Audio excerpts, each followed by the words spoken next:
In the shadowed annals of antiquity, where the winds of the Nile whisper secrets long entombed in papyrus and stone, there echoes a tale so forbidden that even the gods themselves turn their gaze away. I, an ancient chronicler, risen from the dust of forgotten scrolls, unveil this enigma. The story of Princess Ahura, the forgotten daughter of Pharaoh Ramses II, who dared to wed a demon from the abyss. It is a narrative woven from the threads of history and myth, where the grandeur of Egypt's 19th dynasty collides with the infernal mysteries of the Duat, the underworld realm guarded by serpentine horrors and jackal-headed sentinels. In the year 1279 BCE, as the sun god Ra battled the chaos serpent Apep each night, the Nile's floods failed, plunging the two lands into famine. Temples groaned under the weight of unanswered prayers, and the pharaoh, mighty conqueror of Hittites at Kadesh, found his empire crumbling not from foreign swords, but from the heavens' cruel silence. Amid this despair, Ahura emerged, a princess shrouded in prophecy, her beauty a veil for a destiny entwined with darkness. Born under a blood moon during the Battle of Kadesh, Ahura was no ordinary royal offspring. Historical records from the Ramesseum temple, etched in hieroglyphs that archaeologists like Howard Carter would later puzzle over, describe her as the lotus blooming in storm. Her eyes the color of lapis lazuli imported from distant Afghanistan. Her skin kissed by the sun's unforgiving fire.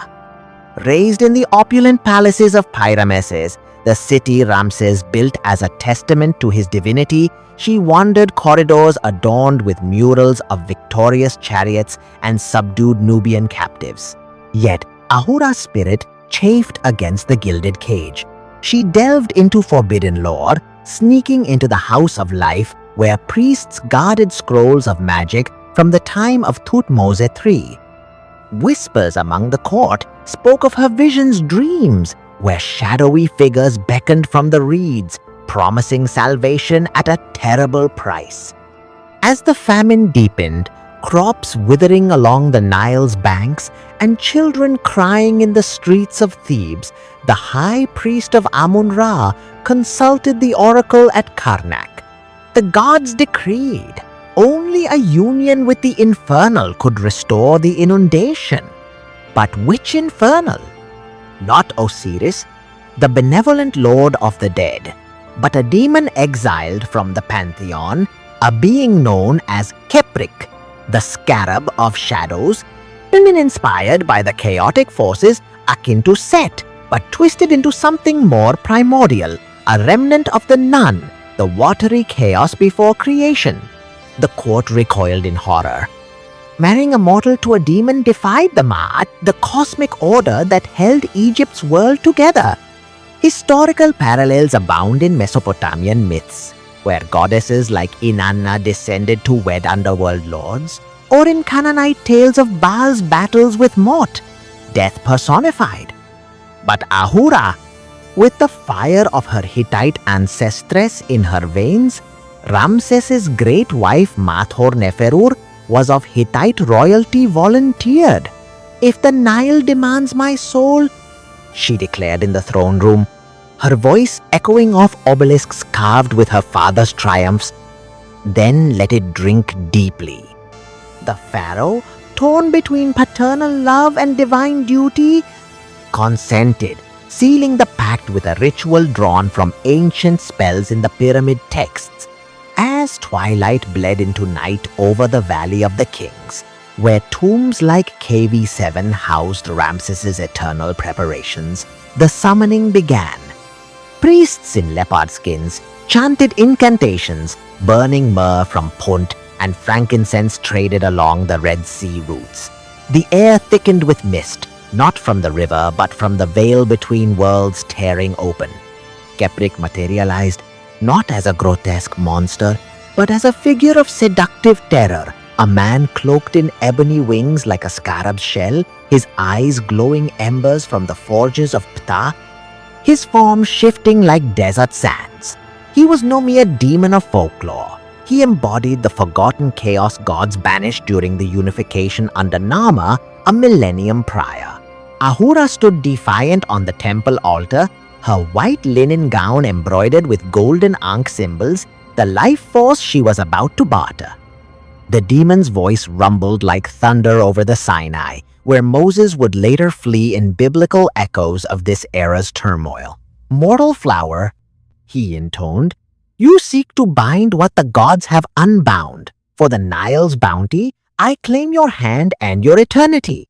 Suspense hung heavy as the princess extended her palm, sliced with an obsidian blade from Ethiopian quarries, mingling her blood with his ethereal ichor. The marriage rite, a perversion of traditional Egyptian unions documented in love poems from Deir el-Medina, unfolded under the stars. No joyous feast followed. Instead, shadows danced as if alive, and the Nile stirred faintly, a prelude to flood. But oh, the emotional torrent within Ahura, fear mingling with forbidden exhilaration, a princess tasting power beyond her father's crown. As they consummated the bond in a hidden chamber beneath the Sphinx's gaze, though the Great Sphinx predated Ramses by centuries, legends whispered it guarded such secrets the earth trembled. Historical seismologists today attribute quakes in the region to tectonic shifts, but ancient scribes recorded omens, stars falling like tears from Nut's sky body. With the dawn, the miracle unfolded. The Nile surged, black with fertile silt from the Ethiopian highlands, inundating fields parched for seasons. Crops burst forth amid wheat, barley, flax, echoing the abundance of the Old Kingdom's pyramid-building era. Ramses proclaimed Ahura a savior, commissioning statues in her likeness at Abu Simbel, where his own colossal figures dwarfed the landscape.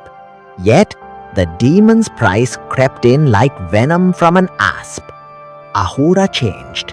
Her dreams turned prophetic, revealing hidden oases and enemy plots from Libyan tribes, aiding her father's campaigns. But isolation gripped her. Courtiers shunned her, whispering of demonic possession akin to the Benthresh Stela's tale, where a princess was healed by Khonsu from a foreign spirit. Keprik visited in the night, his presence a whirlwind of passion and peril, teaching her arcane knowledge from the time before the pyramids, when nomadic hunters worshipped primal forces. She learned of lost civilizations like the pre-dynastic Nakada culture, whose pottery shards hinted at shamanic rites. Emotionally, Ahura wrestled with love's dark facade. Was this union affection or enslavement? The demon's touch ignited her soul, yet eroded her humanity, her skin paling as if drained by the underworld's chill. As years waned, the kingdom's prosperity masked underlying rot. Plagues whispered from the delta, not the biblical 10 but insidious fevers that felled scribes and soldiers alike. Historical epidemics in Ramses's reign, evidenced by mummified remains showing tuberculosis, were blamed on the demon's jealousy.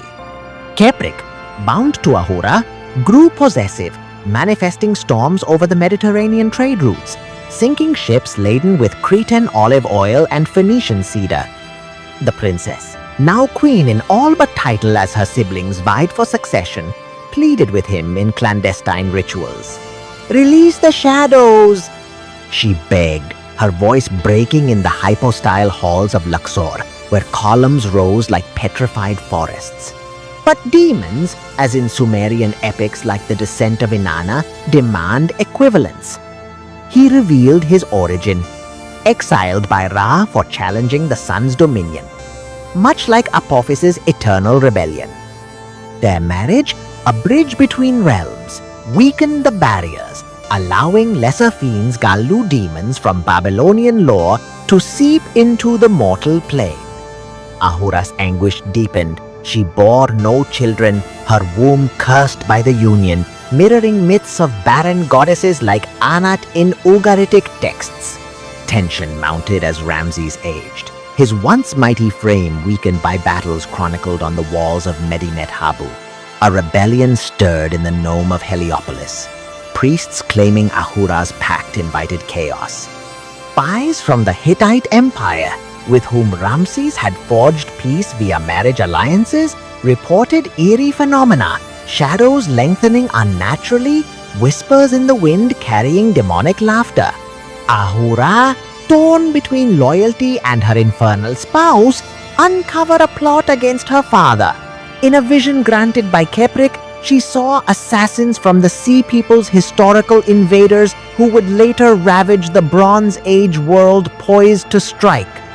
Rallying the gods, she thwarted them, but at cost, the demon demanded a sacrifice, a life for a life. In the moonlit necropolis, she offered a traitorous vizier, his screams echoing through tombs that would inspire Greek tales of Hades.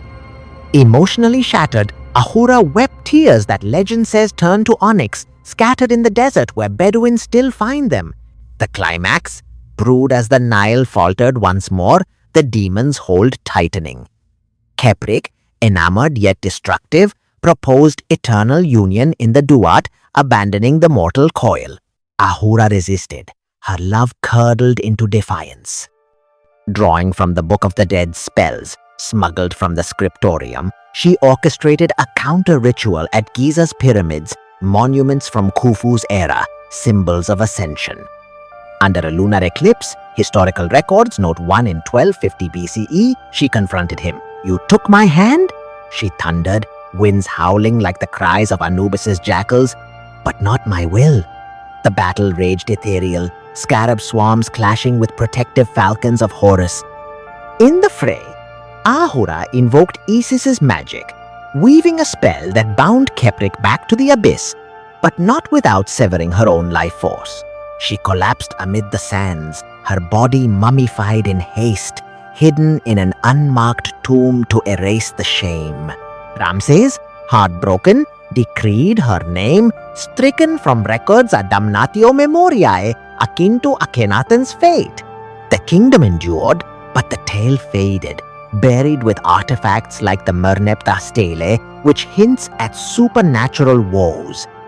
Centuries later, Persian conquerors under Cambyses whispered of a haunted princess, blending with Zoroastrian demons like Ahriman. Greek historians like Herodotus muddled it further, attributing eerie Nile phenomena to crocodile gods. In medieval Arabia, it morphed into jinn lore, where princesses wed ifrits. Victorian Egyptologists, unearthing Ramses's treasures, dismissed fragments as myth, but anomalies persist. Unexplained curses on dig sites, shadows in photos from Flinders Petrie's expeditions.